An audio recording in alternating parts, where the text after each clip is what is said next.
ഹസ്ബൻഡും അവിടെ ഒരു മകനാണ്, ഭാര്യയും ഭാര്യയുടെ വീട്ടിലൊരു മകളാണെങ്കിൽ, suppose the husband is living abroad, എന്നിട്ട് ഈ പ്രോസസ്സൊക്കെ നടന്നുകൊണ്ടിരിക്കുകയാണ് കുട്ടീനെ കൊണ്ടുപോകാനായിട്ടെങ്കിൽ, it will take maybe another 1 month or 2 months അല്ലേ? ആ സമയം where should this new bride stay? അമ്മ ഒറ്റയ്ക്കാണത്രേ, ആ കുട്ടിയുടെ അച്ഛൻ മരിച്ചുപോയി.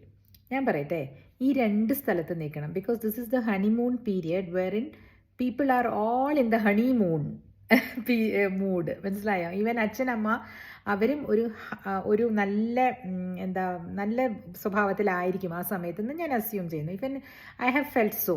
അപ്പോൾ ഒരു പുതിയ പെൺകുട്ടീനെ അവർ കൂടുതലും കൊഞ്ചിച്ച് അവിടെ കൊണ്ടുപോയി കാണിച്ച് ഈ ഫംഗ്ഷന് കൊണ്ടുപോയി, അല്ലെങ്കിൽ അമ്പലത്തിലൊക്കെ കൊണ്ടുപോകാനായിട്ട് ഈ മദർ ഇൻ ലോക്ക് ഇഷ്ടമുണ്ട്. കാരണം അവർക്ക് ഒരു മകനല്ലേ ഉള്ളൂ.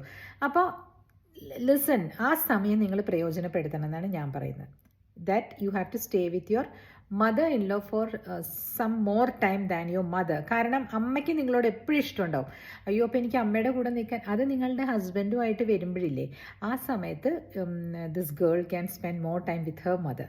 കാരണം husband is there for his mother അല്ലേ? അതുകൊണ്ട് ഇപ്പം ആരുമില്ല അവിടെ, എൻ്റെ അഭിപ്രായമാണ് കേട്ടോ. And this is the best time for you to get bonded.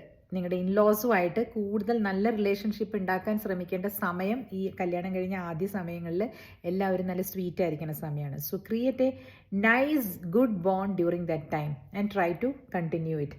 കാരണം ഞാൻ പറഞ്ഞില്ലേ, ആ സമയത്തൊക്കെ മദർ ഇൻ ലോയൊക്കെ നമ്മൾ ഗസ്റ്റായിട്ട് വിചാരിച്ചോളും, അങ്ങനെയാണ് കരുതേണ്ടതും. So try and see. നമുക്ക് നമ്മുടെ ഹസ്ബൻഡിന് ഒരിക്കലും they cannot live without his parents അല്ലേ? He cannot. സോ നമ്മൾ അവരെ എന്തായാലും നമ്മുടെ ആ ഒരു സർക്കിളിലേക്ക് എംബ്രേസ് ചെയ്തേ ഒക്കത്തുള്ളൂ. പിന്നെ പോകെ പോകെ how the relationship is developing, അതനുസരിച്ച് നമ്മൾ മാറുക. ഇപ്പോൾ ആദ്യത്തെ ഈ 2-3 മാസത്തേക്കുള്ള കുട്ടികൾക്കാണ് എൻ്റെ ഈ അഡ്വൈസ് കേട്ടോ. ചിയേഴ്സ്.